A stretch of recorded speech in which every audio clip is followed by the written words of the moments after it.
Hello peers, c'est Todd Zeng à nouveau, je suis heureux de vous retrouver pour poursuivre l'exploration des applications décentralisées. Ceux et celles qui ne nous ont pas encore rejoints peuvent suivre le lien présent en descriptif de la vidéo pour rejoindre le serveur Discord de 42 Blockchain. Aujourd'hui nous allons voir comment, après avoir déployé nos smart contracts sur blockchain, écrire des scripts qui vont interagir avec nos smart contracts pour pouvoir appeler et exécuter des fonctions. C'est parti. Hello les peers, nous allons continuer l'exploration des applications décentralisées. Dans la précédente vidéo, nous avons déployé un smart contract, donc notre smart contract Hello.Sol, celui que nous avons écrit en Solidity. Nous l'avons déployé en utilisant donc Truffle, qui nous a permis d'avoir sur une blockchain Ganache, donc une blockchain locale qui nous permettra de faire des tests, d'avoir notre smart contract Hello Contract qui a été déployé à l'adresse 0x28b8, etc. Dans la présente vidéo, nous allons voir comment nous allons écrire un script qui nous permettra d'interagir avec notre smart contract déployé. Interagir signifie en particulier ici la capacité de lire le contenu de la variable, ma variable ici, ou alors de modifier la valeur de cette variable en appelant la fonction setVariable. Pour pouvoir le faire, nous allons utiliser la bibliothèque Web3.js. Donc je vous invite à vous rendre dans votre navigateur et taper Web3.js et en général le premier lien va vous renvoyer vers la documentation officielle de Web3.js. Web3.js est cette librairie JavaScript qui vous met à disposition un ensemble de fonctionnalités pour pouvoir appeler les smart contracts, travailler avec la blockchain à distance, donc écrire sur notre blockchain en passant par les smart contracts ou pas, créer des comptes. Donc ça va mettre à notre disposition tout un ensemble de fonctionnalités. Donc vous verrez ici que Web3.js est une API JavaScript pour l'environnement et l'écosystème Ethereum. Ici, on nous précise que Web3.js est une collection de librairies qui nous permettent d'interagir avec soit une blockchain locale comme Ganache, par exemple, ou si vous avez votre propre nœud qui vous permet de faire tourner la réelle blockchain, vous pouvez interagir avec ce nœud-là directement en utilisant Web3.js ou alors avec un nœud à distance, un nœud distant. C'est le cas de Infura par exemple ou Alchemy. On pourra le voir dans une prochaine vidéo, mais en tout cas, vous avez la possibilité d'avoir un pourvoyeur de services blockchain, de services Ethereum, qui vous met donc à disposition un nœud distant que vous allez pouvoir appeler avec une connexion, par exemple RPC, donc RPC Connection. Nous allons voir comment, grâce à cette librairie Web3.js, donc interagir avec notre smart contract déployé. Je vous invite à cliquer sur ce lien qui me permet de voir comment installer et lancer Web3.js. Donc, ici on nous présente Web3.js comme une collection de librairies, comme une collection de modules qui contiennent des fonctionnalités de l'écosystème Ethereum. On a 4 grands modules dans cette librairie Web3.js. On a le module Eth, donc Web3-F, qui est un module qui nous permet d'interagir avec la blockchain ou avec les smart contracts. On a le module SHH qui nous donne accès au protocole Whisper, qui est un protocole de communication pour envoyer des messages de pair à pair. Nous avons le module Web3-BZZ, qui est un protocole qui met à disposition donc le protocole Swarm, qui est un protocole de stockage décentralisé, un peu comme IPFS pour ceux et celles qui ont déjà travaillé avec les stockages décentralisés. Et enfin, Web3.js nous donne accès au module Web3-Utils, qui est donc un ensemble de fonctions utilitaires mises à la disposition des développeuses et des développeurs d'applications décentralisées. Donc ça va être tous les outils qui vont nous être accessibles grâce à Web3.js. Et nous, on va principalement utiliser Web3-ETH dans ce tutoriel pour pouvoir lire et écrire via notre smart contract. Alors, pour ajouter Web3.js, il vous faut donc Node.js installé pour pouvoir installer le Web3 en rentrant la commande npm install web3 ou yarn add web3 pour ceux et celles qui préfèrent yarn ou npm. Mais vous pouvez aussi utiliser directement le lien minifié JavaScript si vous avez ce lien-là. Moi, je vais donc installer Web3.js en tapant yarn add web3. En faisant cela, ça va créer un fichier package.json qui va télécharger les dépendances de Web3.js, donc les dépendances de notre projet. Donc Web3.js est une dépendance de notre projet, et cette librairie Web3.js va avoir besoin d'autres dépendances qui vont s'installer dans le node module, ce qui va se créer dans quelques instants ici. Donc là, ça télécharge Web3.js.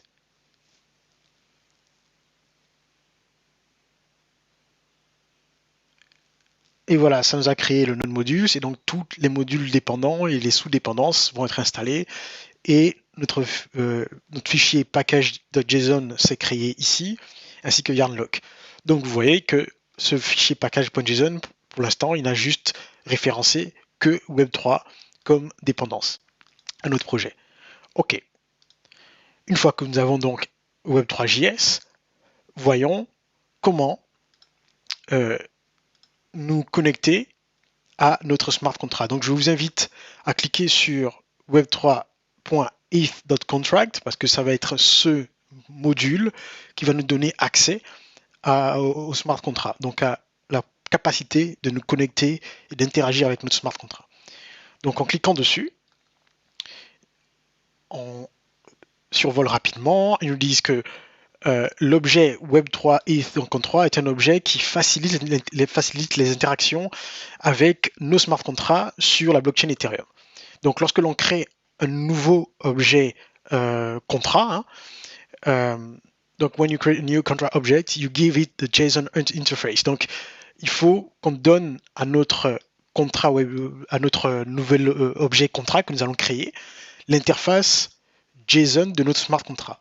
Je vais vous montrer dans quelques instants ce que c'est, mais il faut pouvoir donc créer une représentation de notre smart contract, qui est donc un objet Web3, et pour ce faire, nous allons lui dire quelles sont les fonctionnalités qui sont appelables sur notre smart contract. Et donc Web3 va automatiquement convertir tous les appels bas niveau pour nous. Donc tout ce qui est donc Web3 will auto-convert all calls into low-level API calls over APC for you.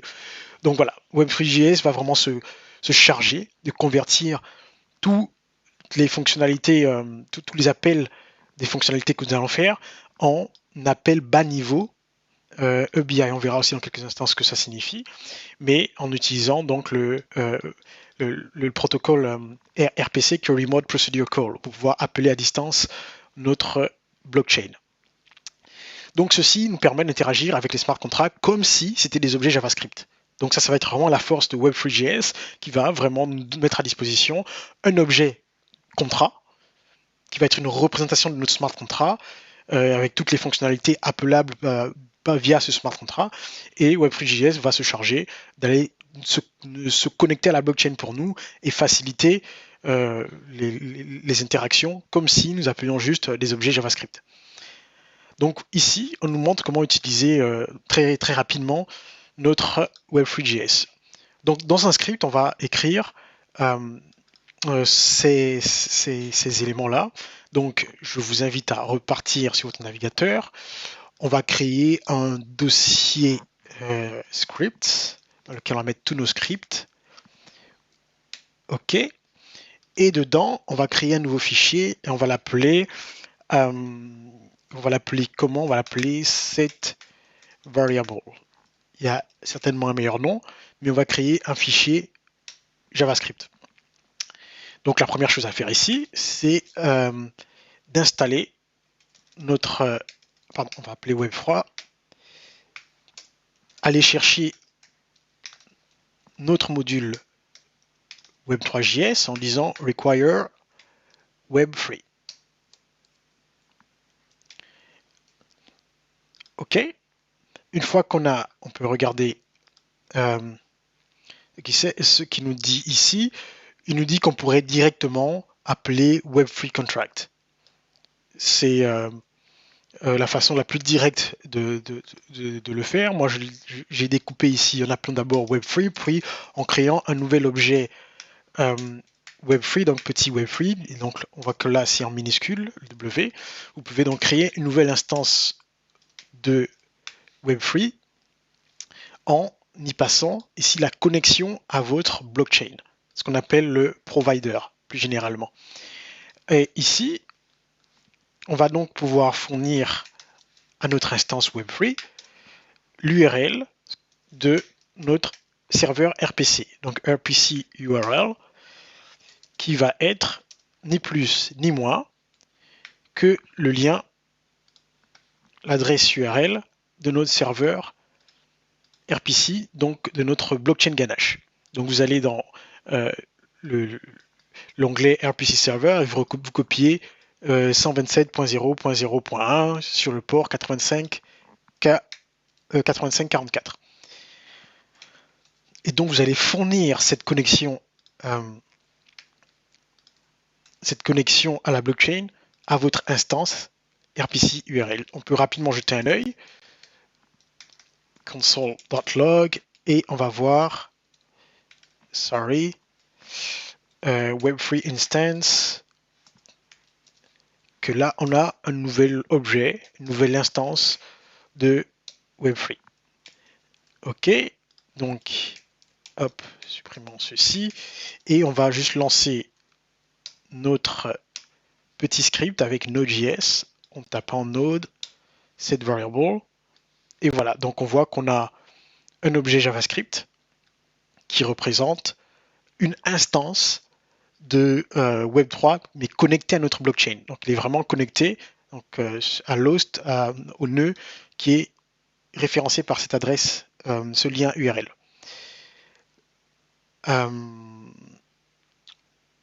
Ok, donc là c'est notre objet Web3 comme je vous disais. On n'a pas besoin de rentrer tout de suite dans le détail de tous les paramètres que vous y trouverez. Là on a juste la confirmation qu'on a une instance. On a, vous voyez le module utils ici. Il y a plus loin d'autres modules, le module ETH, dont on va avoir besoin dans quelques instants. Et ainsi de suite. Il y a le SSSHH, comme j'ai dit, il y a le BZZ plus loin. Voilà, juste ici. Donc voilà, différents modules de notre instance Web3. Continuons. Donc je vais supprimer ceci. Hop, ça, on en a besoin. Une fois qu'on a notre instance Web3.js, de Web3, on va vouloir créer un objet JavaScript. Donc je vais vous faire const un objet JavaScript de notre contrat, donc une représentation de notre smart contract. Donc on va créer notre smart contract, je vais l'appeler contract instance equal. Donc on va créer new Web3. On a dit qu'on va utiliser le module ETH et contract. Voilà. Donc on va créer un nouveau contrat. Mais alors qu'est-ce qu'on va passer comme paramètre à ce contrat? Où est-ce que à cet objet contrat? Il s'agit de savoir où est-ce que sur notre blockchain se trouve notre contrat. On va donc lui fournir l'adresse de notre smart contract. Donc je vais ici créer une variable pour avec contract, c'est contract address. Voilà, il faudra trouver l'adresse de notre smart contract. On aura besoin de notre paramètre, on aura besoin de ce qu'on appelle l'ABI de notre smart contract. Vous vous rappelez que cela a été mentionné dans la documentation tout à l'heure, et on va voir de quoi il s'agit dans quelques instants. Donc on aura besoin de ces deux éléments, l'ABI et l'adresse du contrat. L'adresse du contrat, vous pouvez soit la trouver ici, en dur. On va copier donc l'adresse ici. Mais on peut trouver cette information aussi ailleurs. Mais pour l'instant, je vais donc coller en dur l'adresse de notre smart contract. L'ABI correspond à quoi? Lorsque l'on a écrit notre smart contract tout à l'heure, on se rappelle qu'on a le smart contract Hello World, Hello Contract qui est ici.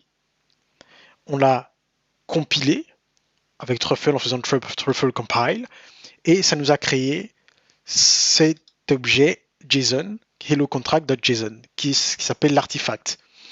C'est donc cet artefact qui contient des informations sur notre smart contract. Et il contient en particulier le bytecode, donc c'est le code qui a vraiment été déployé sur la blockchain, c'est la représentation hexadécimale, donc la représentation presque machine des instructions de notre smart contract, donc des instructions qui sont de notre smart contract, ont été transformées en cette suite de chiffres hexadécimales qu'on a appelé le bytecode. L'information dont on a besoin ici, c'est l'ABI, EBI. Alors c'est quoi cette histoire de EBI? EBI signifie, c'est un acronyme pour Application Binary Interface, donc c'est l'interface d'application binaire. Ça nous donne un peu comme la carte d'identité de notre smart contract. Concrètement, ça nous renseigne sur la structure de notre smart contract, sur les variables qui sont présentes dans notre smart contract, les fonctions qui sont présentes, quels sont les éléments qui sont attendus en entrée pour appeler chaque fonction, quel élément est attendu ou quels éléments sont attendus en sortie pour notre fonction. Ça va vraiment nous décrire l'ossature et l'architecture de notre smart contract. Donc, c'est un tableau de différents objets et chacun des objets va être une entité, un élément de notre smart contract. Ici, on voit qu'on a trois objets JavaScript, 1, 2 et 3, qui globalement vont représenter cette variable-là, mais on verra que ce n'est pas vraiment la variable directement, le constructeur, deuxième élément, et la fonction, troisième élément. En réalité, il ne va pas directement s'agir de cette variable-là, mais il va s'agir de la représentation, donc de la fonction qui a été automatiquement créée par Solidity, qui nous permet de lire cette variable-là. Donc derrière, il y a une variable, une fonction qui est cachée, qui s'appelle exactement comme notre variable, et cette fonction a été créée automatiquement à partir du moment où on a déclaré cette variable comme étant publique. Donc Ethereum, Solidity, va pour nous va créer une fonction getter, donc qui nous permet de lire toute variable qu'on va déclarer comme étant publique.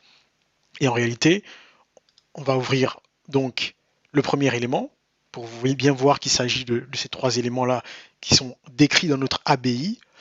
Le premier objet nous dit que c'est un objet de type constructor. Donc, il s'agit du constructeur ici, qui prend en entrée rien du tout. Donc, on a un tableau qui est censé prendre la liste des paramètres d'entrée. Parce qu'on peut avoir des constructeurs qui prennent, pour construire notre smart contract, qui prennent des paramètres ici en entrée. Or, ici, on n'a rien, donc le tableau est complètement vide. On nous dit que la state mutability est non-payable, c'est-à-dire que ce constructeur ne peut pas recevoir d'Ether à la construction. On pourra voir ça dans d'autres vidéos. Donc, voilà la description de notre premier objet dans notre smart contract. Le deuxième objet donc, de notre smart contract va être, à chaque fois, on va avoir différents champs. Ici, on avait juste très peu pour l'objet constructeur, mais là, on verra qu'on aura inputs, on aura le nom de notre objet, on aura les outputs, donc les entrées, donc les arguments en entrée, le nom de ce dont il est question. Ici, on voit que c'est ma variable, donc on peut se dire que c'est cet objet, mais comme je vous disais, en réalité, c'est une fonction qui porte exactement le même nom que cette variable. C'est comme si Solidity, pour nous, avait créé une fonction ma variable qui ne prenait rien dans l'entrée et qui était une fonction peut-être, allez, on va dire publique, qui peut être appelable n'importe où, et qui est une fonction view, on pourra voir plus en détail sur à quoi ça correspond, et qui nous retourne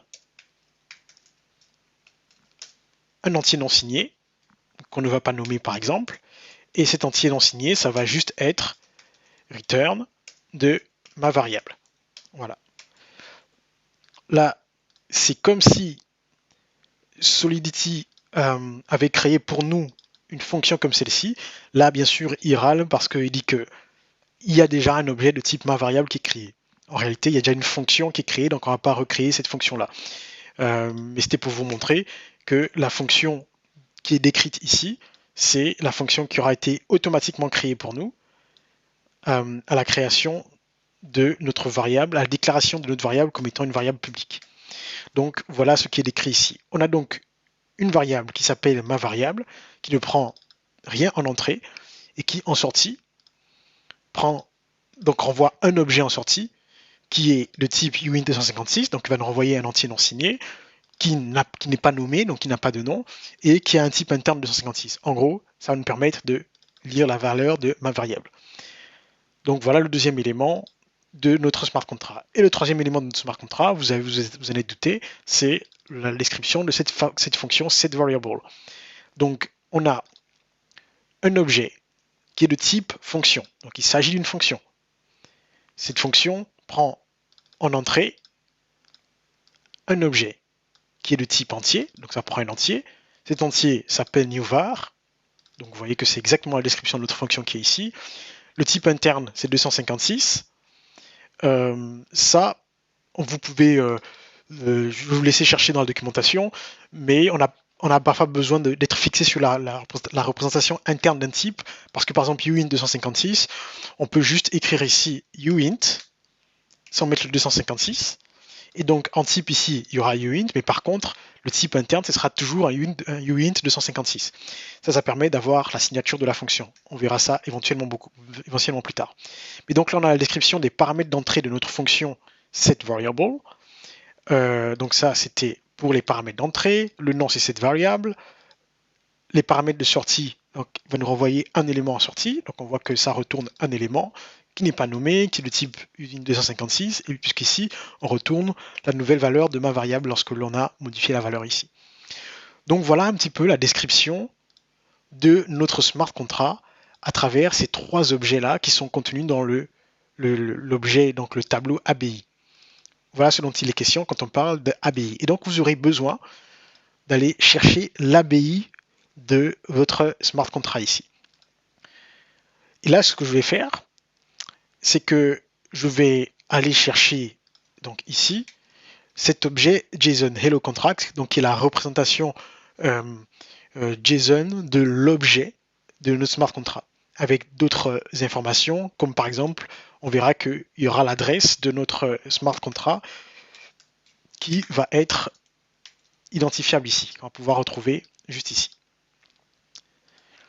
Donc, je vais aller chercher dans mon script cet objet-là en disant je veux mon contrat que je vais aller chercher dans... Alors, je suis donc dans script, donc je vais sortir de script, je vais aller dans build contract et je vais aller chercher hellocontract.json. Donc, ça c'est mon contrat. On va dire JSON contract pour être plus précis. Voilà. Et comment je fais pour avoir l'ABI? Eh bien, je vais faire JSON contract.ABI, puisque c'est le champ ABI de notre objet JSON. Donc voilà. Pour pouvoir donc nous connecter à notre smart contract via l'instance Web3 qui est lui connecté, qui est elle, donc c'est une instance qui est connectée à notre blockchain, il va falloir lui fournir l'adresse du smart contract auquel on veut se connecter et la représentation structurelle de notre smart contract. Donc ici, on va passer en premier paramètre notre ABI à notre smart contract et en deuxième paramètre, on va lui passer l'adresse de notre smart contract. Et donc ici, on aura une instance de notre smart contract qui va pouvoir appeler les fonctionnalités de notre smart contract à l'adresse précise de notre smart contract qui a été déployée sur la blockchain qui se trouve à cette adresse-là. Voilà ce dont il est question. J'espère que cela fait sens et vous comprenez les différents enchaînements. Maintenant qu'on a cette instance de contrat, on va pouvoir, par exemple, lire la variable. Donc on va créer une fonction getVariable. Donc je vais appeler get. Je vais créer une fonction getVariable qui va être alors une fonction de type asynchrone. En Solidity, en blockchain plus généralement, les interactions prennent du temps pour exécuter les fonctions, pour pouvoir lire les retours des fonctions qui vont être exécutées. Donc ça prend un peu de temps, c'est pour ça qu'on va avoir beaucoup à gérer cet asynchrone. Donc vous allez voir dans quelques instants que notre fonction getVariable va être une fonction asynchrone puisqu'on va lire l'information de notre smart contract qui pourra prendre un certain temps. Ici, je vais écrire une variable, par exemple, je n'ai pas besoin de la mettre en let, je vais faire une const var, myvar plutôt, myvar, peut-être que si j'écris mieux, ça va se passer. Alors, comment je fais pour avoir, pour lire ma valeur, la valeur de ma variable depuis mon smart contract en utilisant l'instance du contrat? Eh bien, ce que je ferai ici, c'est que je prends l'instance du contrat et je vais appeler toutes les méthodes de mon smart contract. Donc dans cette instance, il y a un objet methods qui est appelable et dans l'objet methods, vous pouvez appeler le nom de votre variable, donc le nom de la fonction que vous voulez appeler. Ici, la fonction, c'est la fonction qui est associée à la variable, je l'ai expliqué tout à l'heure, donc ça va être la fonction ma variable, qui ne prend rien en paramètre. Pour pouvoir faire cet appel, je vais, avec Web3.js, appeler l'objet, la fonction call sur cet objet-là. En gros, il y a deux façons d'interagir avec une fonction de smart contract. Soit on écrit sur le smart contract, donc on va appeler la fonction qui va modifier l'état du smart contract, soit on lit la valeur de notre smart contract et donc on ne modifie pas l'état de notre smart contract. À chaque fois que l'on lit une valeur en appelant donc une fonction qui ne va pas modifier l'état de notre smart contract, on fait ce qu'on appelle un call. Donc on appelle, c'est comme si vous passiez un coup de fil à un correspondant qui se trouve dans le monde de la blockchain, sauf que ce correspondant-là, c'est votre smart contract, et vous lui demandez d'appeler une fonction qui va retourner une certaine valeur. Et ceci, ça prend un peu de temps, donc on va lui demander d'attendre, d'avoir récupéré toutes les informations de notre smart contract et de mettre la valeur de ma variable dans l'objet myvar. Une fois que ceci est fait, on va pouvoir retourner, myvar. Donc voilà une première fonction pour lire notre smart contract, pour appeler la fonction ma variable qui nous donne la valeur de notre variable sur le smart contract. On va l'utiliser dans quelques instants. Quoique, on peut déjà le faire maintenant. Et pour ce faire, on va écrire une fonction main, une fonction principale qui va s'exécuter. Ou peut-être que l'on peut tout simplement appeler get variable. Bon, je crains que si je fais juste cela, comme c'est de l'asynchrone, il va juste me renvoyer une promesse. Mais voyons voir dans un premier temps. Donc on va appeler notre script setVariable. Ok, il ne s'est rien passé puisque c'est de l'asynchrone. Dans ce cas, on va lui demander de lire quelque chose et une fois qu'on a récupéré ce qu'il nous donne, je veux dire output, on va pouvoir faire un console log de ce dont il est question. Console.log de l'output. Et en fait, j'aurais pu faire peut-être les choses plus simplement, mais voyons voir. Hop. Ok, donc il a bien lu la valeur 42. On se rappelle que lorsqu'on a créé notre smart contract, le constructeur se chargeait d'initialiser cette variable avec la valeur 42. C'est pour ça qu'ici, on a pu lire la valeur 42 en appelant la fonction getVariable. On va créer maintenant la fonction qui nous permet d'écrire sur notre smart contract en appelant la fonction setVariable. Donc, à nouveau, je vais écrire une fonction que je vais appeler setVariable, qui va être une fonction asynchrone également, donc async. Voilà, moi je choisis de travailler avec le pattern async await, mais vous voyez qu'on pouvait faire des enchaînements avec .then comme on a fait ici, tout simplement. Ok, donc pareil, ici, je vais lire, même pas, on n'a pas besoin de lire, on a besoin de modifier dans un premier temps la valeur de la variable, ma variable, et pour ce faire, donc, je vais utiliser toujours l'instance de mon smart contract. Je vais appeler l'objet methods, donc, pour avoir la liste de toutes les fonctionnalités qui sont appelables sur cet objet-là. Et là, c'est la méthode setVariable que je veux utiliser. setVariable attend qu'on lui donne en paramètre la valeur de la nouvelle valeur que l'on veut passer à notre variable, à ma variable. Donc ici, j'étais à 42 et je veux passer à 142, par exemple. La différence avec une fonction qui ne modifie pas l'état de la blockchain, c'est que ici, on va devoir envoyer une transaction qui va modifier l'état de notre blockchain. Quand on appelle une fonction qui modifie l'état de la blockchain en Solidity, eh bien, cet appel va consister en une transaction qu'on va envoyer à la blockchain à l'adresse de notre smart contract, et notre smart contract va récupérer cette transaction et va exécuter la transaction pour changer l'état de la blockchain en interne. Et donc pour ce faire, ça ne va pas être un call comme on avait ici, où là on appelait le contenu d'une variable, mais là on va envoyer, donc on va send, on va envoyer notre transaction. Et ici, on va d'abord laisser dans un premier temps comme ça, mais on peut passer en paramètre l'objet transaction pour dire quelle transaction on veut envoyer. Là, si je laisse comme ça, j'aurai certainement une erreur qui me dira qu'ici il a besoin d'une transaction à envoyer. Là, pour l'instant, je lui dis envoie, mais on ne sait pas ce qu'il envoie. Et comme c'est aussi asynchrone, donc ça prend du temps, je vais lui demander d'attendre un petit moment.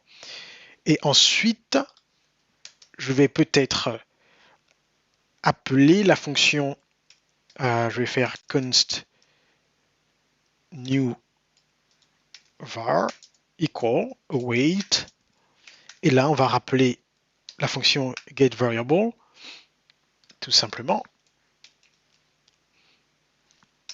et on veut afficher dans la console, donc console.log, on va afficher la nouvelle valeur de la variable est,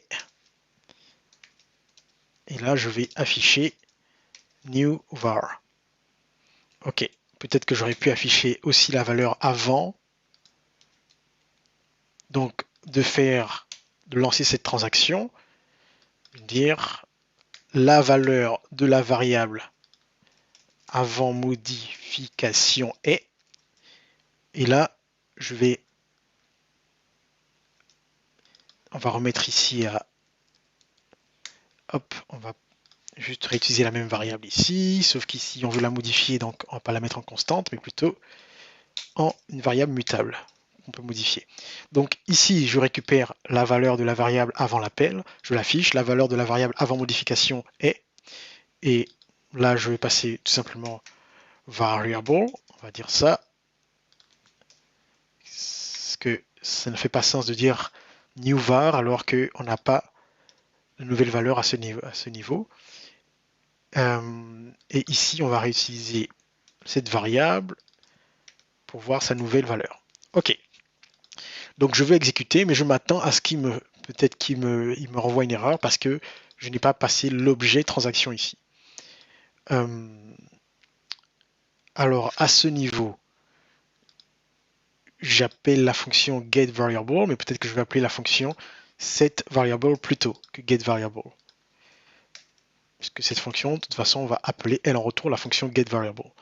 Donc on va lui dire de passer, donc plutôt que de mettre en dur ici la nouvelle valeur, je vais mettre ici new var.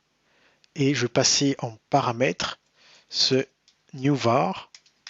Voilà, comme ça on va pouvoir appeler à chaque fois cette variable en passant directement en paramètre la nouvelle valeur que l'on veut attribuer à la variable, ma variable, sur le smart contract. Et donc ici, je vais mettre par exemple 142, comme je voulais le faire tout à l'heure. Et j'essaie d'appeler mon script. Ok. Donc ici, il m'a fait une erreur en me disant ceci. Il y a une nouvelle adresse, no from address specified in neither given options nor default options. Donc il me dit que je n'ai pas précisé le from, donc l'adresse qui envoie la transaction. Donc il faut au moins spécifier lorsque l'on fait une transaction, il faut au moins préciser à partir de quel compte on envoie la transaction. Ici, on a une série de comptes sur notre blockchain Ganache. Et par exemple, supposons que je veuille envoyer la transaction à partir du troisième compte, donc de ce compte-là. Ce que je vais vouloir faire, c'est récupérer donc le compte en question et lui demander de faire la transaction à partir de ce compte. Donc je peux le faire en dur, hein. Je vais essayer de copier ici, donc là je n'ai pas toute l'adresse, donc attention à bien tout copier. Et par contre, je vais passer l'objet transaction ici. Pour que ce soit plus clair, je vais peut-être donc créer d'abord une variable transaction, transaction, et je vais créer cet objet. Donc il prend plusieurs paramètres, et l'un des paramètres obligatoires, en tout cas, c'est le from. Et si je veux lui dire à partir de cette adresse-là. OK. Et maintenant, on va passer la transaction, pardon, on est sur un objet, on va passer la transaction que nous voulons envoyer à la fonction send, pour dire que OK, envoie la transaction à partir de l'adresse, donc la troisième adresse. Voyons voir ce qu'il dit. J'appelle cette variable et ça s'est bien passé. La nouvelle valeur de la variable est 142. OK. Il a fini d'exécuter et il a affiché 142. Donc OK, c'est passé sans problème et on peut vérifier que le compte a été modifié. Nous étions à 100%. Ah ben ici ça n'a pas bougé, c'est curieux. Il est toujours à 100 Ethers. Et si je regarde la liste des transactions qu'il y a eu, hop, je vois que dans la dernière transaction, l'adresse qui a envoyé la transaction, c'est donc bien l'adresse que j'ai passée ici. Voilà. Et ça appelait le contrat hello contract. Et dans ce contrat, ça appelait la fonction setVariable. Et ça lui a fourni l'entrée 142. Donc je suppose que comme les frais de transaction étaient très bas, il a considéré qu'il n'y avait pas grand chose qui a changé. Donc je vais revenir sur les comptes pour voir s'il a bougé. Non, il n'a pas changé ici à ce niveau. Je vais essayer de faire un rappel en disant qu'ici je vais mettre 21 plutôt. Voilà. Et je vais relancer mon script. Donc voilà, il me dit la valeur de la variable avant modification est 142. Et ensuite je fais donc le changement, la modification, et la nouvelle valeur de la variable est 21, comme je l'ai dit. Ne faites pas attention à cette undefined ici. Il se trouve que ça va être au moment de la gestion de l'asynchrone qu'il renvoie à nouveau l'objet undefined. Alors ici, je vais vous proposer, plutôt que de coder en dur ici, on va utiliser Web3.js pour aller chercher tous les comptes qui sont connectés à notre blockchain. Comment on fait ça? Eh bien, je vais, une fois que j'ai l'instance Web3 ici, je vais créer, hop là, const accounts. Donc là, je veux tous les comptes de notre smart contract qui est connecté à notre blockchain en utilisant Web3. Donc on va utiliser l'objet Web3 dot. Alors ici, si je ne me trompe pas, je vais essayer de revenir. Je pense que c'est toujours ETH. C'est toujours avec ETH account. Voilà, c'est ça. C'est ETH account qu'il faut pouvoir aller voir. Est-ce que... Ah non, account, c'est pour créer de nouveaux comptes. Je pense que c'est un personal qu'on va pouvoir récupérer la liste des comptes avec get accounts par exemple. Donc sur ETH, Web3 ETH personal, on va pouvoir par exemple appeler get account. Est-ce qu'il me le montre ici? Given providers. Ok, je vais chercher get account. Voilà, c'est ici. Donc, si je fais Web3 ETH personal get account, normalement, je devrais récupérer la liste de tous les comptes qui sont connectés à ma blockchain via Web3.js. Allez, on y va. Web3 ETH dot personal dot get account. Donc là, ça va être vraiment la liste des comptes. Alors, ceci est aussi asynchrone. Donc, peut-être qu'il faut soit le mettre dans une fonction async-await, par exemple dans ma fonction setVariable. Avant de faire la transaction, je peux récupérer les comptes ici et lui fournir le troisième compte directement. Ou si je veux l'avoir de façon globale, utiliser le pattern où ici je vais mettre, je vais créer mon account par exemple. Je vais appeler Web3 ETH personal et je vais récupérer ici accounts avec un underscore à côté pour ne pas mélanger. Et une fois que j'ai récupéré ceci, peut-être que je vais faire un .then plutôt. Pardon, donc là, hop, tac. .then, une fois que j'ai récupéré les comptes, dans cette variable account, je peux faire account va recevoir underscore account, par exemple. Donc en faisant ceci, ici c'est web3, ok, pas d'erreur. Donc là, je vais récupérer dans la variable account la liste de tous mes comptes.